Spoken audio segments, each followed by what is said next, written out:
Read the story, then answer question 45. On her first venture into the woods of her new hometown, Taylor makes an unexpected discovery. Excerpt from Summer Hawk by Deborah Savage. It rose above everything, a giant white crack against the blue sky, solitary in the middle of the clearing, dwarfing the forest growth. The white tree was split down the middle. Black charred wood contrasted with the pale bark so distinctly it looked as though someone had painted it. The tree had been dead a long time before the lightning struck last night. No leaf clung to the maze of branches. Half of the tree rose into the sky 50 or 60 feet, every twig etched in white against searing blue. The other half lay smashed on the ground, flattening the grass for an area the size of a small house. Whole, the trunk must have been 10 feet in diameter. I never knew until that moment how one could stand truly frozen with awe. And with the awe came also sorrow. I would never see this tree whole. I touched the outer twigs lightly with my fingertips. Perhaps I alone had seen the moment of this tree's fiery division. I pushed deeper in until I was laced around by the branches. There was a sudden piercing shriek so close to me I gasped and stumbled back. The shrieking came from the impenetrable center of the broken branches. It was impossible to see anything through the latticework of tangled twigs. The screeching increased frantically whenever I moved, angry and afraid. I worked my way around the outer branches and climbed cautiously up the broken half of the trunk.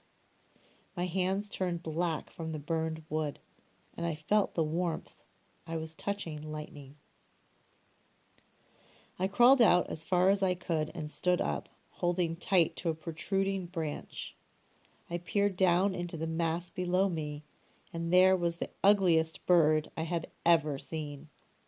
It was huge, bigger than a chicken, covered in soot-matted tufts of gray down.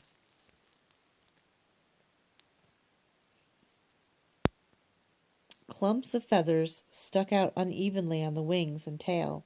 Its head was almost bare, comprised of not much more than two great fierce-browed eyes and a curved beak so sharp and powerful-looking I was sure it could take my finger off. The beak was opened so wide I could see the tongue, and the bird lunged awkwardly at me while it screamed. It clung precariously to a branch with oversized, yellow-taloned feet. When I moved closer, the bird lurched at me so violently it toppled, flapping and squawking, into the tangle below. It clawed its way back onto the branch and continued to scream at me.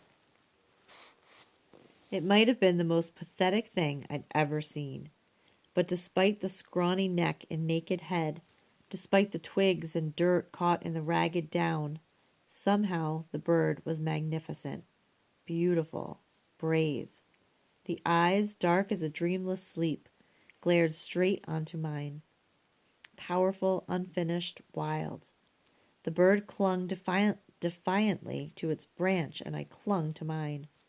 Sunlight glinted off the knife-sharp beak.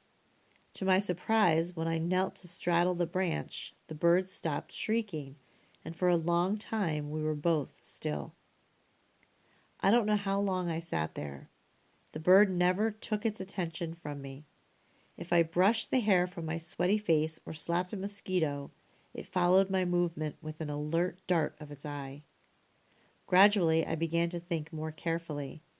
This bird was obviously too young to fly, so it must have been in its nest when the tree was struck by lightning. If it was too young to fly, it would die here, starve, or get eaten by something else. But if I tried to rescue it, even if I could get through those jagged twigs which reminded me of barbed wire, I would face a creature who could rip the nose off my face. It wasn't just that I couldn't do it, I shouldn't do it. I had to remain objective. Reporters couldn't get involved in the disasters they came upon. Their job was just to report them. I would simply go home and tell someone about it. But what if something killed it in the meantime? What if it was already close to starving? I sat up abruptly, and the bird hissed at me. Again, I looked into those frightened, defiant eyes, and suddenly I remembered the hawk lady. With that thought, I was already scrambling backwards on my stomach down the trunk. I would go home and call her. This bird had to be a hawk or eagle or something like that. What else would be so big? And that's what the hawk lady did. Saved hawks. I jumped on the ground and started across the clearing. And stopped. In every direction, the encircling woods looked exactly the same. I turned slowly around. The bird was silent, but I could feel it watching me from the branches. I was abandoning it. I closed my eyes and took a deep breath. I told myself that this wasn't wilderness. It was Uncle Fred's and Aunt Grace's old farm. I was sure to come upon civilization no matter what direction I chose.